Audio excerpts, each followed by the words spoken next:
말씀은 마태복음 9장입니다. 마태복음 9장 신약성경 13쪽입니다. 신약성경 13쪽 마태복음 9장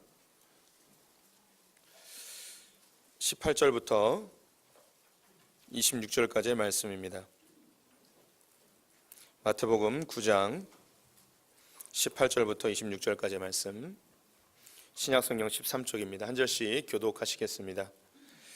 예수께서 이 말씀을 하실 때에 한 관리가 와서 절하며 이르되 내 딸이 방금 죽었사오나 오셔서 그의 몸에 손을 얹어 주소서. 그러면 살아나겠나이다 하니 예수께서 일어나 따라가시매 제자들도 가더니 12해 동안이나 혈루증으로 앓는 여자가 예수의 뒤로 와서 그 겉옷가를 만지니 이는 제 마음에 그 옷만 가져도 만질 수 없겠다 하니라. 예수께서 돌이켜 그를 보시며 이르시되 딸아 안심하라 내 믿음이 너를 구원하였다 하시니 여자가 그 즉시 구원을 받으니라. 예수께서 그 관리 집에 가사 피리 부는 자들과 떠드는 무리를 보시고 이르시되 물러가라 이 소녀가 죽은 것이 아니라 잔다 하시니 그들이 비웃더라. 무리를 내보낸 후에 예수께서 들어가사 소녀의 손을 잡으심에 일어나는지라. 함께 읽습니다. 그 그 소문이 그 온 땅에 퍼지더라. 퍼지더라. 아멘. 네, 오늘도 주님의 보좌 앞으로 나오신 성도님들에게 하나님의 은혜와 평강이 함께 하시기를 축원드립니다. 옆 사람에게 반갑게 인사하겠습니다. 메리 크리스마스. 감사합니다. 예, 또 주일날 아침을 우리가 기쁘게 시작하라고 또 눈까지 내리게 해주셨습니다. 네, 불편함이 아니고 기쁨이죠. 네, 조금은 미끄러울 수 있지만 하나님이 주신 선물입니다. 오늘도 또 말씀을 통해서 또 예배를 통해서 은혜 받으시기를 축원을 드립니다. 예, 우리 하나님 나라의 백성들 주제 가지고 말씀 나누고 있습니다. 오늘 그 6번째 시간인데요. 마태복음 8장과 9장에서 하나님 나라에 어떤 사람들이 들어오게 되는지 설명하기 위해서 10종류의 사람들, 그리고 10가지의 사건들을 통해서 그 사람들이 누군지 소개하고 있습니다. 이제 오늘은 그 7번째와 8번째 사람들을 만나게 되는데요. 오늘 제목에 있는 것처럼 한 관리와 혈루병견인 여인을 살펴보겠습니다. 예수님께서 오셔서 하신 일은 하나님 나라를 소개하고 또 예수님 나라의 복음을 알려주신 것이죠. 하나님 나라가 얼마나 좋고 얼마나 행복한 곳인지 우리에게 소개하고 초대합니다. 들어갈 수 있는 방법은 예수 그리스도를 통해서 들어갈 수 있죠. 하나님 나라는 죽어서 가는 곳이 아니고 이 땅에서 하나님의 통치와 다스림을 받으면 그것이 바로 하나님 나라입니다. 나라는 통치와 다스림이 있는 곳을 나라라고 하는 것이죠. 조금 어렵게 생각이 들 수도 있어요. 하나님의 통치와 다스림을 받는 게 무엇인가? 이제 질서라고 생각하시면 됩니다. 법이라고 생각하시면 되고 기록되어 있는 말씀대로 사는 것이 바로 하나님의 다스림을 받는 것입니다. 쉽게 우리 성도님들 운전할 때 자동차를 풍성하게 누릴 수 있는 방법은 법규를 잘 지키면 됩니다. 그 가운데 혹 누군가가 이 법규를 잘 지키지 않으면 큰 사고가 나서 우리의 자유가 파괴되어지고 불편하게 되어지죠. 또 이것이 반복되어지면 사람들이 운전할 때 긴장하게 됩니다. 그리고 예측할 수 없는 상황 때문에 두렵게 되고요. 운전을 하는 것을 꺼리게 되어지고, 그래서 우리에게 이 자동차라는 풍요로움을 줬는데 이 풍요로움을 전혀 누리지 못하는 상황이 되는 것이죠. 그래서 오늘날 이 사회가 우리가 행복하지 않고 또 자유롭지 못한 이유가 뭐냐면 이 세상의 질서가 무너졌기 때문입니다. 그래서 예측하기가 어려운 거예요. 어디서 무슨 일이 벌어질지 모르는 거죠. 다른 말로 이야기해서 하나님의 질서대로 이 세상이 다스려지고 있지 않다는 거예요. 먼저는 우리 성도님들이 하나님의 법, 질서대로 살아내셔야 됩니다. 그것이 우리를 가장 행복하게 하고 풍요롭게 합니다. 쉬운 이야기로 세상은 돈을 많이 벌면 풍요롭고 행복할 거라고 이야기하지만 하나님 그렇지 않아요. 돈을 사랑하지 말라고 해요. 우린 청직이라 하고 모든 재물은 하나님께로부터 왔고 자족하기를 배우라고 이야기를 합니다. 이 세상에서는 높고 강한 것을 추구하지만 하나님은 섬기는 자가 되라고 이야기합니다. 모든 사람이 다 높아지려고 하다 보니 다 경쟁하고 예민해지고 누군가를 죽여야만 그리고 짓밟고 올라가야만 되는 세상이 되어버렸습니다. 그런 세상 속에 살고 계시죠. 그런데 그런 사회 속에서도 평강을 누리는 사람도 있어요. 자기에게 주어진 직무에 대해서 충성하는 사람들, 하나님 나라를 위해서 사는 사람들, 이런 사람이 되라는 거예요. 그래서 이 세상의 질서와 하나님의 질서는 완전히 달라요. 이건 그냥 율법이나 윤리나 도덕의 개념이 아니고요. 우리를 풍성하게 하고 생명 넘치게 하는 것입니다. 그래서 우리 성도님들이 말씀대로 사는 삶이 되어야 합니다. 더불어서 나는 그렇게 말씀대로 사는데 우리의 상황이 그렇지 않은 경우가 있잖아요. 나는 운전을 잘하고 있는데 누가 끼어들고 옆에서 뒤에서 들이받고 앞에서 역주행하고 막 그러면 우리 힘들어지잖아요. 그래서 성도님들이 하셔야 되는 게 뭐냐면 이 땅이 하나님의 공의와 정의로 다스려질 수 있는 세상이 될 수 있도록 기도하셔야 돼요. 그래서 끊임없이 나라를 위해서, 민족을 위해서, 통치자들을 위해서 기도하셔야 되는 거예요. 이것은 이기적일 수 있겠지만 우리 성도님들을 위해서 하셔야 되는 거예요. 플리즈 제발 기도 좀 해주셔요. 나라 민족을 위해서. 그래야지 우리가 행복하게 풍요롭게 살 수 있기 때문입니다. 하나님 나라는 하나님의 다스림, 질서, 하나님 말씀대로 사는 것입니다. 오늘 그러면 그 7번째, 8번째 사람 한번 만나보러 가도록 하죠. 오늘 이 두 사람은 한 사람은 한 관리이고요. 한 사람은 12해 동안 혈루병으로 앓고 있는 한 여인입니다. 먼저 성경은 한 관리에 대해서 소개를 하고 있는데요. 마태복음 8장과 9장에서는 이 사람에 대한 그 사람 등장하는 인물들에 대해서 자세히 설명을 안 하고 있어요. 그래서 앞에 한이라는 말을 붙여서 우리 주변에서 흔히 볼 수 있는 그런 어떤 한 사람 중에 그런 사람, 한 사람과 같은 그런 사람임을 보여주고 있습니다. 이 관리 요즘으로 이야기하면 이제 공무원인 거예요. 또 그 다른 성경을 보니까 마가복음과 누가복음을 보게 되면 예수님께서 거라사 광인을 치료하시고 배를 타고 다시 돌아와서 가버나움에 도착하였을 때 이 그 관리를 만나게 되어집니다. 또 마가복음과 누가복음에는 이 사람의 이름도 나와요. 야이로라고. 그리고 그의 직분이 회당장이었어요. 회당에서 이제 제일 높은 사람인 것이죠. 그는 공무원이었고 더불어서 회당장이었어요. 여기서 이제 알 수 있는 것이 그는 사회적으로도 인정받는 자이고 신앙적으로도 인정받는 인물이라는 것이죠. 오늘날로 이야기하면 우리 주변에서 볼 수 있는 사회적으로도 인정받고 교회에서 인정받는 어떤 장로님 중에 한 분, 혹은 우리 성도님들이 알고 있는 그런 신앙 좋은 그분의 이 모습일 수 있습니다. 이 당시에 이제 관리가 될 수 있는 방법은 세 가지가 있었어요. 이스라엘뿐만 아니라 고대 사회에 지금도 그러지만 고대 사회에서 보편적으로 이제 세 가지의 방법이 있는데 첫 번째는 종교인들이 관리가 됩니다. 당시 사회들은 종교가 지배하는 사회였기 때문에요. 종교인들을 관리로 채용을 합니다. 이 성경에서도 대제사장, 바리새인, 서기관들이 관리직으로 하는 것을 보게 돼요. 또 이스라엘의 국회와 유사한 공의회가 있었는데 여기 사내들인 공의회가 있습니다. 여기는 바리새인 중에 바리새인들만 갈 수 있었습니다. 그리고 대제사장들이 재판에 관여하게 되어지고요. 서기관들이 관료를 뽑는데 또 법조문을 만드는데 기여하게 되어집니다. 이것은 뭐 중세 시대 때 추기경들과 사제들이 관리가 되었던 것처럼 또 종교 개혁 시대에는 목회자들이 그 지역의 재판장이나 관리가 되었고 심지어 뭐 시장도 되는 경우들도 있었습니다. 우리나라 역시 신라나 고려 시대 때 스님들이 승려들이 국가 관리로 활용된 적도 있었죠. 두 번째 방법은 귀족 출신의 귀족 계급들이 관리가 되어집니다. 이것은 뭐 고대 사회에서 이제 왕정 시대나 혹은 절대 군주들이 그 주변에 있는 귀족들을 등용하여서 쓰는 것은 당연한 거죠. 우리 조선시대에는 사대부, 양반들만 귀족계층만 관리가 되었던 것을 우리가 알고 있죠. 세 번째는요, 문인들이에요. 공부를 잘하는 사람들을 관리로 쓰게 되는데 왜 공부를 잘하는 사람들을 관리로 쓰게 되느냐? 이 당시는 문맹률이 높았습니다. 글을 아는 사람이 많지 않았어요. 그래서 문서를 작업하고 또 행정을 하기 위해서는 글을 아는 사람들이 관리가 됩니다. 우리나라도 중국과 더불어서 과거 시험을 통해서 공부를 잘하는 사람들을 관리로 사용하게 됩니다. 여기에 나와 있는 이 관리는 어떻게 해서 관리가 되는지 알 수 없어요. 그가 귀족 계급일 수도 있고요. 아니면 그 회당장인 걸 보니 바리새인에서 아주 출중한 인물이어서 관리로 등용될 수도 있고요. 아니면 공부를 잘해서 등용이 될 수도 있습니다. 어쨌든 이 사람은 그 사회에서 지도계층이고 인정받는 사람이에요. 더불어 회당장이라고 말씀을 드렸죠. 이 회당이라는 것은 오늘날로 이야기하면 교회와 비슷한 것입니다. 바벨론에 의해서 이스라엘이 패망을 하고서 포로로 끌려가기도 하고 전쟁을 피하여 지중해 연안으로 사람들이 많이 피신을 하였습니다. 근데 이 유대인들이 모여서 마을 공동체를 만들게 되어지면 반드시 회당을 지었습니다. 성인 남자 20명이 되어지면 회당을 지을 수가 있었는데요. 이 회당은 단순한 예배의 장소뿐만 아니라 새로 그 지역에 들어온 유대인들이 생활의 정보를 얻게 되어지고 또 교제할 수 있고 또 교육을 받을 수 있는 그런 곳입니다.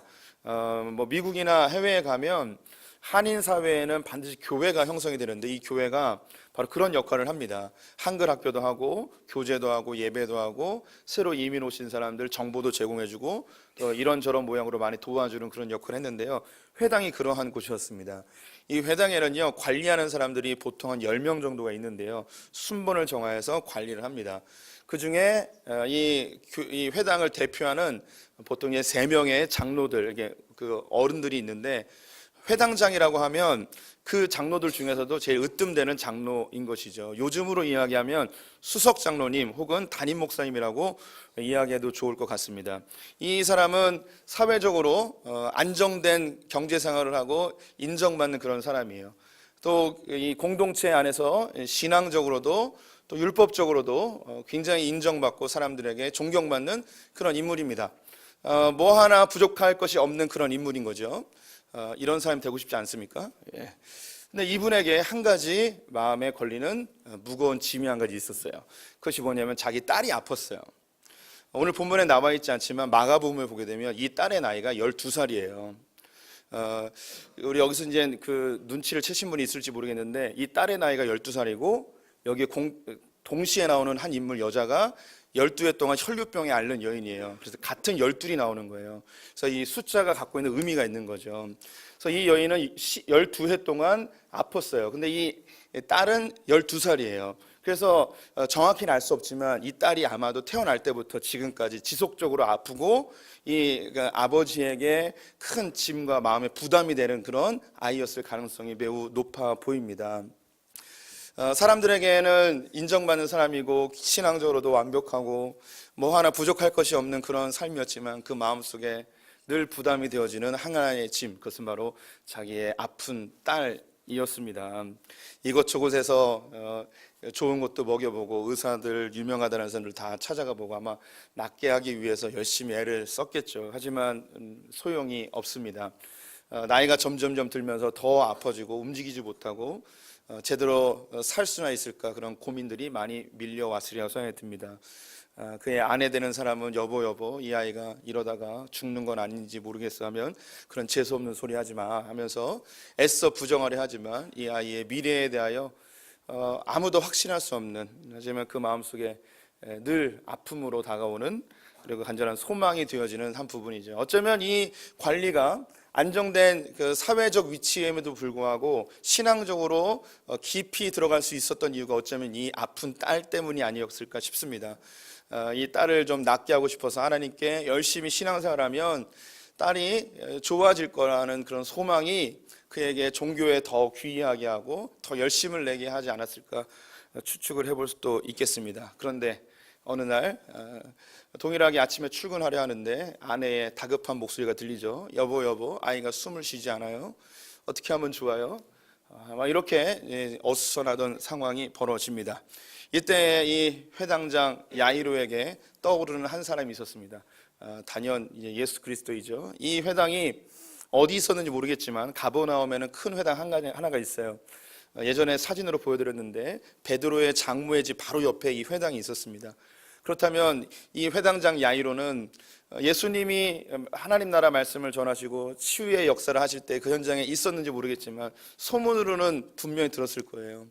예수라는 사람이 있는데 병든 자를 낫게 한다. 이 예수에게 내가 가면은 혹시 내 딸을 고쳐주지 않을까.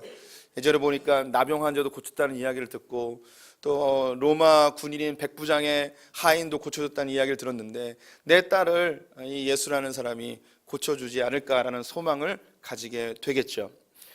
동시에 이제 또 한 사람을 우리에게 소개하고 있습니다. 그 사람은 12해 동안 혈류병에 걸린 여인이었습니다. 혈류병은 피가 멈추지 않는 질병입니다. 우리의 육체에 그 상체기가 나면 피가 흐르는 것이 멈추지 않는 것 이 정도가 아니라 여인들은 1년에 한 달에 한 번씩 피를 쏟게 되어지는데 이 피가 멈추지 않는 거예요. 그러면 이 유대인들은요, 이 월경을 하게 되어지면 예배를 드리지 못해요. 이것이 이제 부정하게 여겨져서 정결한 자가 예배를 드릴 수 있게 합니다. 그것은 그 구약에서는 하나님이 강조할 때 부정적 언어를 써서 강조하고요, 신약에서는 긍정적 언어를 써서 강조를 합니다. 왜 그 피를 흘리면 예배를 드리지 못하게 했는가? 이것은 소중하게 여겨야 될 부분이기 때문에, 왜냐하면 생명이 그 안에 있기 때문입니다. 그래서 하나님이 그렇게 예배를 드리지 못하고 몸을 추스리도록 하고 있는 것이에요. 피에는 생명이 있기 때문입니다. 그래서 이 여인은 유대 율법에 의하여서 예배를 12년 동안 드리지 못하는 사람이에요. 절기 때에 즐겁게 예루살렘 성전으로 향해 가는 사람들을 보면서 늘 부러워만 하고, 나는 언제 저 무리에 동참할 수 있을까? 언제 하나님께 예배드릴 수 있을까? 이런 고민을 하는 여인입니다. 당시 여인들은 인구의 계수에도 들어오지 못할 정도로 그렇게 이제 무시당하던 시대였긴 하지만, 그것보다 더 이 여인에게 고통스럽게 하는 건 자기의 육체의 질병이었습니다. 이 여인에게 소원이 있다면 이 병이 낫는 건 이거는 1차적인 거고요. 더 깊숙이 들어가게 되어지면 하나님과의 관계 회복이에요. 하나님께 버림받는 것 같고 하나님께 예배드리지 못하는 이 상황이 하나님과의 단절, 하나님께로부터의 거부감으로 다가올 수 있습니다. 우리 성도님들 지금은 자유롭게 예배를 선택할 수 있지만, 만약에 강제적으로 예배를 드리지 못하는 상황이 된다면 우리 성도님들의 마음속에 예배에 대한 갈급함이 굉장히 강하게 일어나게 되어집니다. 저는 군대에서 일주를 예배를 드리지 못한 적이 있어요. 한번 신병 교육 때에 교회를 못 가게 하는 한 주간이 있습니다. 요즘은 좀 바뀐 것 같은데 한 주를 못 갔는데 너무너무 가고 싶은 거예요. 평소 때는 예배를 이제 빠지고 싶은 욕구도 있는데 강제적으로 못 가게 하니까 오히려 더 가고 싶은 거죠. 그래서 그 다음 주에 예배를 드리러 가게 되어지는데, 그냥 그 내무반을 나와서 걸어가는 그 발걸음에 그냥 눈물이 흐르는 거예요.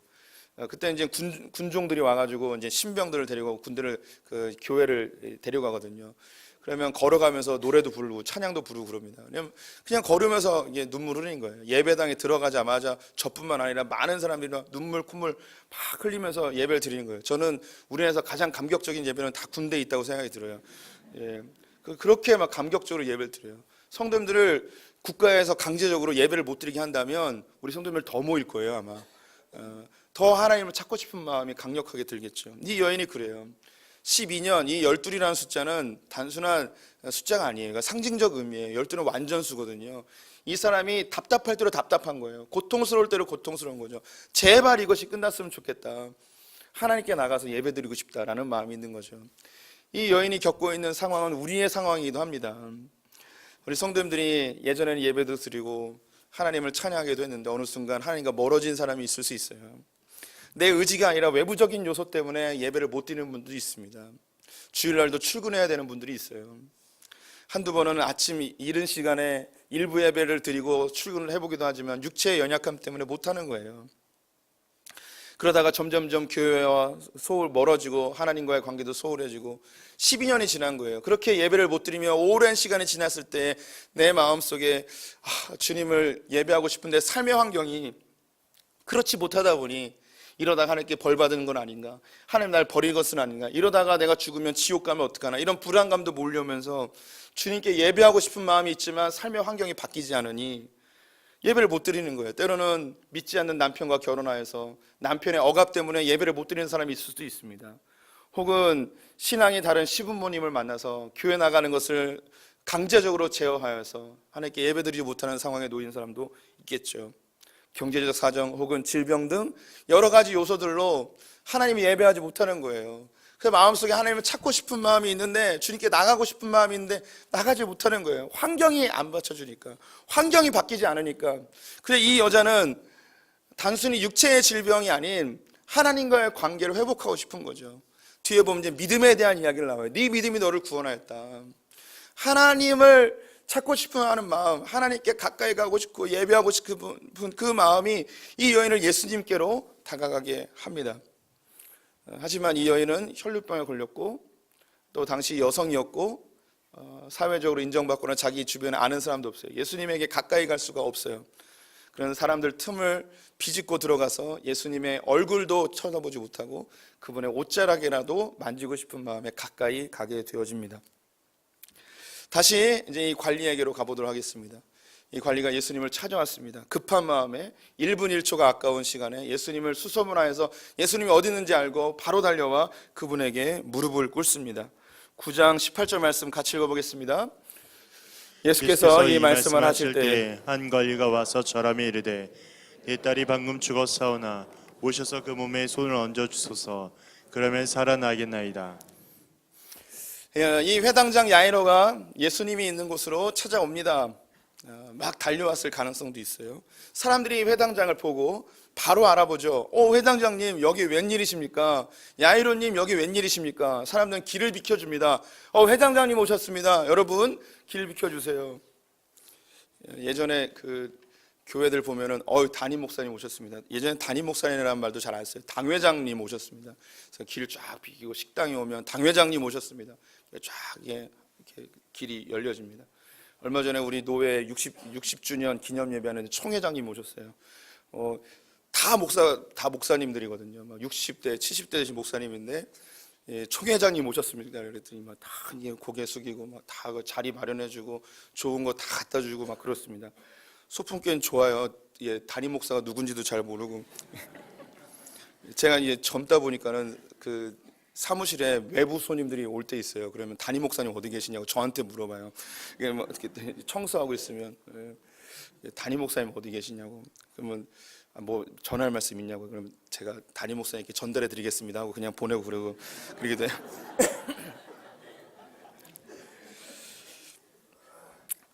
그랬습니다. 이게 다 이렇게 다 알아보는 거예요. 그러니 이 야이로가 예수님 앞에 사람들이 이미 다 비켜주는 거죠. 다 비켜주는 거예요.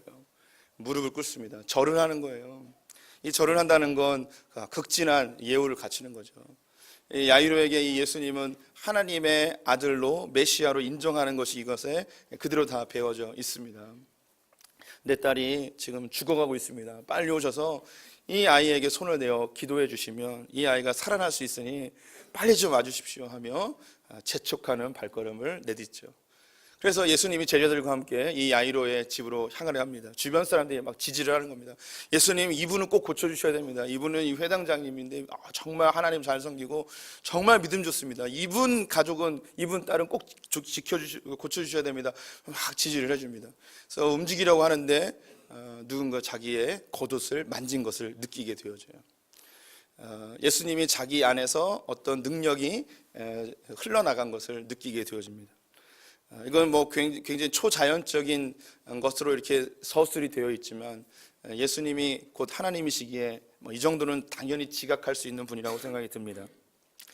이것은 뒤에 있었던 바로 그 12의 혈루증 걸렸던 여인이었습니다. 이 여인은 그 누구도 알아봐 주지 않고 그 누구도 배려해 주지 않습니다. 자리를 비켜주지 않습니다.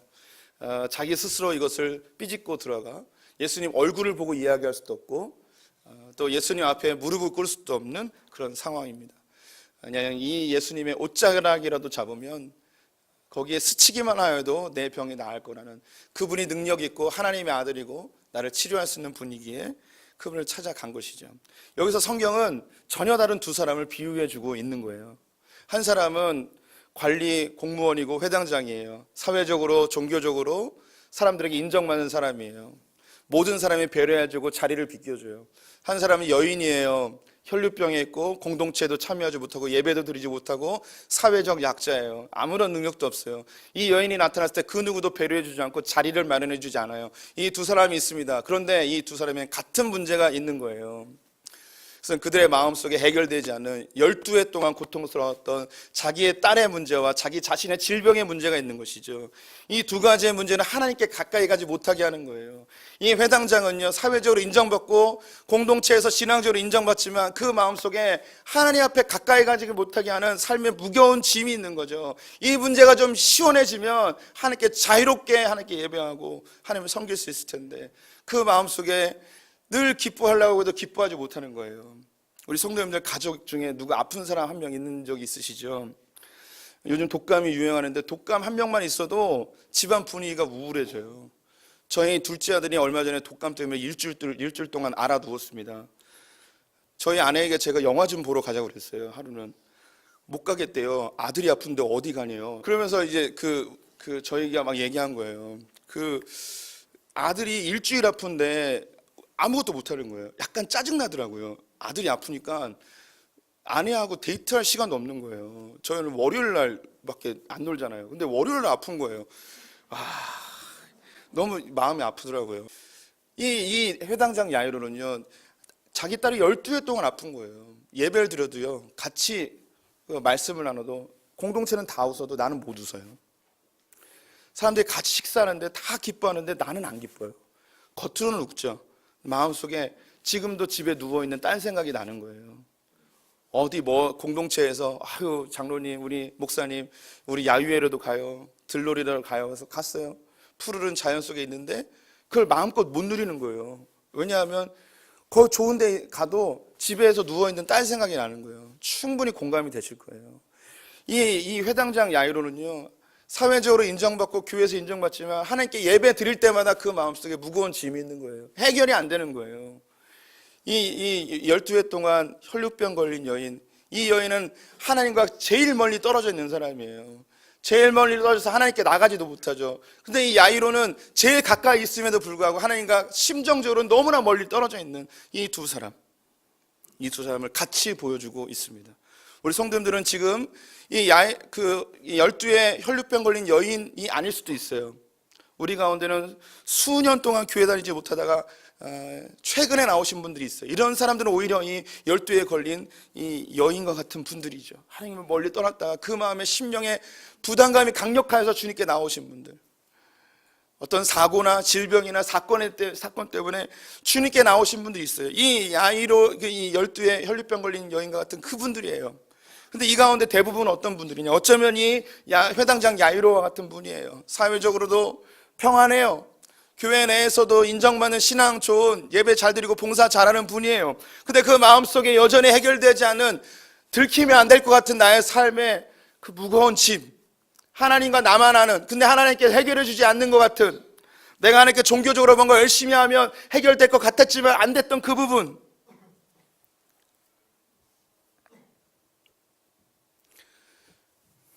이 혈류증 걸린 여인이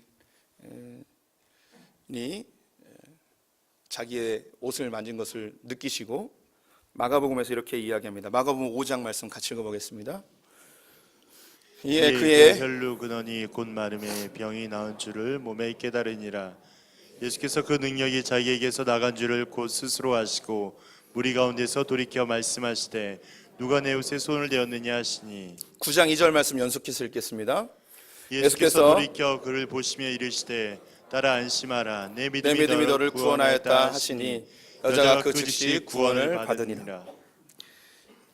이 여인에 대해서 예수님이 능력이 흘러가 그가 치유된 것을 보고 안심해라 라고 이야기합니다.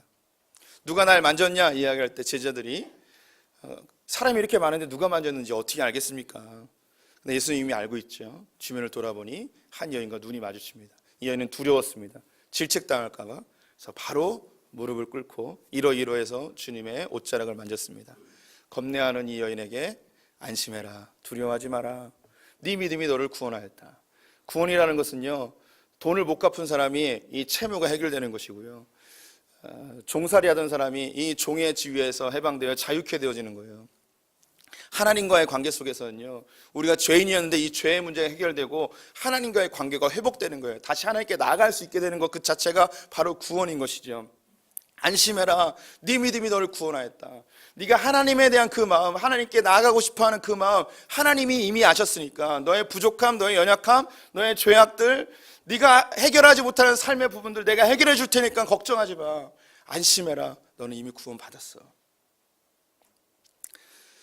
우리 성도님들이 여인과 같은 분들이 되셔야 합니다. 내가 하나님께 전적으로 나가지 못하게 하는 삶의 부분이 있습니까? 삶의 환경이 있습니까? 아니면 나를 억압하는 어떤 장애물들이 있으십니까?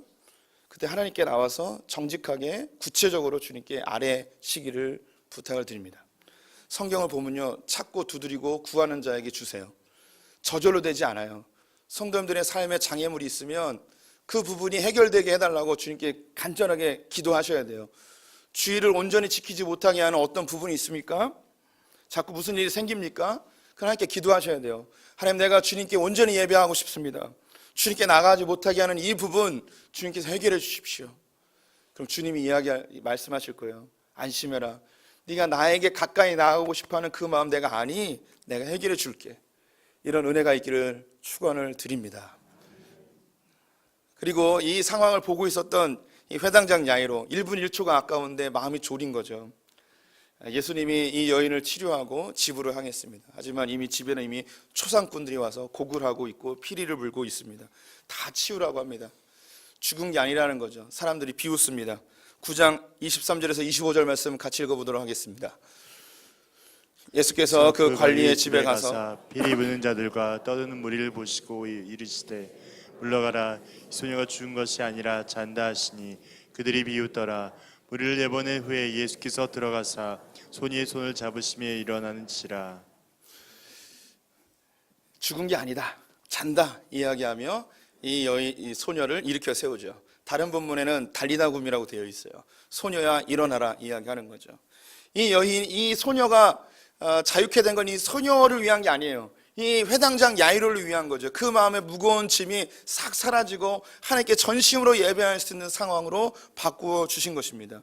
우리 성도님들이 하나님께 온전히 나가지 못하게 하는 삶의 장애물이 있어요. 오랫동안 신앙생활 하셨어요. 사회적으로 신앙적으로 인정받는 삶의 위치에 있지만 여전히 해결되지 않은 삶의 문제들이 있을 수 있습니다. 해결되지 않은 나의 죄의 문제가 있을 수 있어요. 이게 드러나면 수치를 당할 것 같은 거죠. 그 부분을 하나님께 정직하게 아뢰는 거예요. 부끄러워하지 말고. 그러면 우리에게 갇혀졌던 것들이 자유케 되어져 우리가 하나님께 더 한 걸음 나아가 풍성하게 살아갈 수 있게 되는 것입니다. 캐나다에 계셨던 한 목사님의 이야기를 해드릴게요. 이분이 이민 목회를 하면서 상당한 성공을 거두었습니다. 인정받고 사회적으로도 또 신앙적으로도 굉장히 인정받는 그런 목사님이 되었죠. 근데 이 목사님이 해결하지 못하는 문제가 한 가지가 있었어요. 그 문제가 드러나면 수치를 당할까 봐 늘 고민하던 문제였어요. 그게 뭐냐면 목사를 하고 있는데 담배를 못 끊으신 거예요. 열심히 애를 쓰고 노력해도 이게 잘 안 되는 거죠. 사모님과 이 부분 때문에 여러 번 다투고 담배를 못 끊으면 자기가 뭐 이혼을 하겠다면 이렇게까지 되면서 근데 이 담배 문제를 해결을 못 하는 거예요. 그래서 또 뭐 몇 달을 끊다가 또 피게 되고 몇 달을 끊다가 또 피게 되고 뭐 이렇게 됐습니다. 근데 어느 날 저녁 식사를 하고 사모님은 설거지를 하고 이 목사님은 사모님 몰래 담배를 피려고 백야드에 나갔습니다. 서양 집들은 뒤에 이제 마당이 있는데 거기 가서 이제 하늘을 보면서 몰래 이제 담배를 피고 있는 거죠. 2층 집이었어요. 2층 발코니에서 한 5살쯤 되는 자기 딸이 있었습니다. 이 딸이 고개를 이렇게 내밀면서 아빠 뭐해? 라고 한 거예요. 뭐냐 하는 걸 모르니까. 근데 깜짝 놀래가지고 담배를 피고 있던 손을 뒤에다 숨기고 고개를 돌린 거죠. 근데 이 딸이 뒤에다 뭘 숨기고 있으니까 그게 궁금한 거예요. 그래서 고개를 더 내밀어가지고 아빠 뭐해? 그러면서 보다가 떨어졌어요. 죽었어요. 자기 딸이 떨어지는 걸 그 목사님이 보고 있는 거예요. 그래서 그 상황도 있었네요. 떨어진 걸 본 게 아니라 이 담배를 뒤로 숨기고 있었는데 이 담배를 끌려고 고개를 돌렸는데 그 사이에 떨어진 거예요. 그래서 그 사건 때문에 이제 교회도 못 하게 되고 삶이 엉망진창이 되어버린 거죠. 하나님 끊임없이 이 목사님에게 지적하였지만 자기는 이 부분을 끊을 수 없었다는 거죠. 근데 자기의 딸의 죽음으로 자기는 끊긴 하였지만 하나님 앞에 이것을 죄로 고백한다고 이야기하는 것을 전달받았습니다. 우리의 삶에 이런 부분이 있어요. 나만 아는 그런 부끄러운 부분들. 제가 그 예전에 사역했던 교회에서 한 권사님이 계셨습니다. 이 권사님 교회를 열심히 하시고 기도도 많이 하시고 건물도 있는 분이었어요. 재력도 있고 신앙도 좋은 분이었는데 제가 같은 교구여가지고 이 권사님에게 몇 번 신방을 갔습니다. 제가 두 번째까지 갔을 때 뭔가 이 집에 뭔가 이제 어두운 분위기가 있다는 걸 계속 느끼고 있었어요. 세 번째 갔을 때 이 권사님으로부터 이야기를 듣게 되었습니다. 제가 그 가정의 분위기가 어둡다는 것을 소재로 뭔가 얘기를 하다가 이분이 이야기를 하신 거예요. 성도님들의 교적 카드가 있습니다. 여기에는 여러 가지 정보와 신방의 내용들이 기재가 되어지는데, 이 권사님이 이 교적 카드에 아들 한 명을 안 썼어요. 아들이 있는데 아들 한 명을 기록을 안 한 거예요. 왜 기록을 안 했는가? 이 아들이 장애를 갖고 있었어요. 그래서 정신지체 장애였는데 30살이 넘었는데 집에다 계속 가다 놓고 지낸 거예요. 교회 사람 아무도 몰라요. 그리고 신방이 오거나 교회에서 누가 오면 이 아들을 남편이 데리고 밖에 나가서 잠깐 돌다가 다시 들어오고 그러는 거죠. 이분의 마음속에 늘 그 아들에 대한 부담감이 늘 있는 거예요. 이게 해결이 안 되는 거죠. 우리 생각할 때 그냥 얘기하고 그럼 되지 라고 말씀할 수 있겠지만 이게 안 돼요. 이게 그 상황에 놓인 사람은 그게 고백이 안 돼요. 그러면 내 아들이 이런 병이 있습니다, 이렇게 해서 이렇습니다 라고 이야기하면 쉬울 것 같은데 그게 안 돼요. 근데 그걸 얘기를 해야 되는데 그걸 못하죠. 제가 1년 동안 장애인 단체에서 일한 적이 있었기 때문에 저는 이런 사람들을 많이 봤습니다. 결국은 나중에 돌보지 못하고 방치되는 경우들을 많이 있는데, 그래서 몇 가지 권면을 드렸어요. 제일 먼저 물어본 게 장애인 등록했냐고. 장애인 등록도 안 한 거예요. 자기 아들이 장애가 있다는 걸 인정하고 싶지 않은 거예요. 그리고 그 집에서만 이렇게 가둬놓고 살면서 자기가 돌본다고 죽을 때까지. 그래서 물어봤죠. 권사님 돌아가시면 이 아들 어떡하냐고. 형제들이 돌볼 거 같냐고. 권사님이 사라져도 이 땅에서 자기의 삶을 누릴 수 있도록 뭔가 가르쳐야 되는 거 아니냐고. 완전히 못 걷는 것도 아니에요. 그냥 인지 능력이 좀 떨어지고 몸이 좀 불편한 것 뿐인데 이것으로 충분히 할 수 있는 일이 있다고요. 그리고 이 완벽한 직장을 다니지 못할지라도 사회 단체에 가면은 어느 정도 반나절이라도 일할 수 있는 그런 삶의 환경을 마련해 줄 수 있다고 계속 설득을 했어요. 그 다음에도 가서 설득을 했어요. 결국은 이분이 받아들이지 않으셨어요. 그냥 그렇게 계속 그 이후에 이제 소식을 듣지 못하였죠. 저희 할머니는 초등학교도 못 나오셨습니다. 한글을 모르셨어요. 근데 교회를 다니셨어요. 교회를 다니면서 성경을 익히시고 자기가 글을 모르는 것에 대해 부끄러워하지 않고, 그 시절엔 그런 분들이 많이 있었기 때문에 그럴 수 있습니다. 그러셨죠. 제가 또 다른 교회에서 사역할 때 신방을 갔는데 이분은 그 당시에 20살 중반에 이제 주부였어요. 집사님이었는데 예배를 드리려고 이제 성경을 이렇게 말씀드리고 찬송을 부르고 막 그러는데 이분이 뭘 찾았는데 내가 말하는 성경이 아니고 다른 데를 펴고 있는 거예요. 그래서 왜 다른 데 펴고 있을까? 그래서 다른 어디라고 하는데 이분이 그냥 놔두는 거예요. 알고 봤더니 이분이 한글을 모르는 거예요. 한글을 모르는데 그냥 예배를 드리고 찬송하면 따라 부르고, 그래서 자기가 아는 것처럼 그냥 하고 지내고 있었던 거예요. 그래서 이분이 이제 신방하고 얼마 있다가 이분은 교회를 안 다녀오기 시작하셨어요. 이게 이제 드러났다고 생각이 드는 거죠. 우리의 삶 가운데 이거 저 한글을 모르니까 좀 배우고 싶습니다 이렇게 말하는 거 쉬울 것 같죠? 이게 안 돼요. 이게 안 돼요. 우리 성도님들, 저는 장애가 있었다고 말씀드렸죠. 언청이었어요. 구순혈이었어요. 제가 20살 때 수술했단 말입니다. 근데 이걸 인정하고 싶지 않았어요. 이것도 이제 말을 할 수 있게 된 게 이제 담임 목회하면서 말을 하게 되는데 그전에는 못했어요. 제가 수술을 해야 되는데 입원을 해야 되잖아요. 교회에다 얘기를 해야 되잖아요. 근데 제가 말을 못 하겠는 거예요. 제가 이 장애가 있다는 걸 얘기를 못 하겠는 거예요. 그래서 제가 뭐라고 하고 수술을 받으러 갔냐면 암에 걸렸다고 그랬어요. 웃기죠? 소문이 났어요. 암에 걸렸다고. 그래서 제가 고속버스를 타고 이제 평택에 내려가는데 거기에 마침 교회 누나가 있는 거예요. 그 누나가 자기 남자친구하고 이야기하는 거예요. 저는 그때 수술을 해서 마스크를 끼고 있었는데 못 알아봤겠죠. 그래서 얘기하는 우리 교회 창현이 있잖아, 암 걸렸대. 그래서 수술 받았대. 뭐 이러고 있는 모습에 저 막 고속버스 안에서 엉엉 울었습니다. 내가 너무 부끄러운 거예요. 뭘 말을 못하나. 지금 성도들 볼 때는 별거 아닌 것처럼 느껴지잖아요. 근데 이게 저에겐 큰 문제였던 거예요. 지금도 얘기할 때 그렇게 자유롭진 않아요. 그런데 자꾸 드러내려는 거예요. 그럼 이것 때문에 동정심을 받으려고 하는 게 아니라 드러냈을 때 하나님께서 거기에 자유함을 주기 시작하십니다. 우리 성도님들, 우리 12회 동안 혈루증 걸렸던 이 여인에게 하셨던 예수님의 말씀을 기억하셨으면 좋겠어요. 나의 부끄러움을 드러내는 것, 이 여자는요, 자기가 할 수 있는 최선을 다한 거예요. 예수님 앞에서 저 혈루병이 있어요, 고쳐주세요. 어찌 얘기해요? 여성이 얘기 못해요. 이 여자가 할 수 있는 최선의 방법, 남자들 틈바구니에서 간절한 마음에, 그 가운데 아마 여자는 한 명도 없었을지도 몰라요. 자기가 할 수 있는 최선, 예수님의 옷자락이라도 잡는. 하나님이 우리 성도들에게 모든 걸 다 까발리라는 얘기 아니에요. 모든 수치를 다 드러내라는 이야기가 아니에요. 나 이거 못해요. 작은 것부터 시작하는 거예요. 내가 할 수 있는 최선. 나 이거 잘 몰라요. 주님이 이야기하죠. 안심해라. 괜찮아. 그리고 성도님들은 건강한 공동체는요, 다른 사람의 연약함을 발견했을 때 괜찮아요. 안심하세요. 다 약점이 있어요. 아유, 그런 아픔이 있었네요. 아, 그거 뭐 대단한 일 아니에요.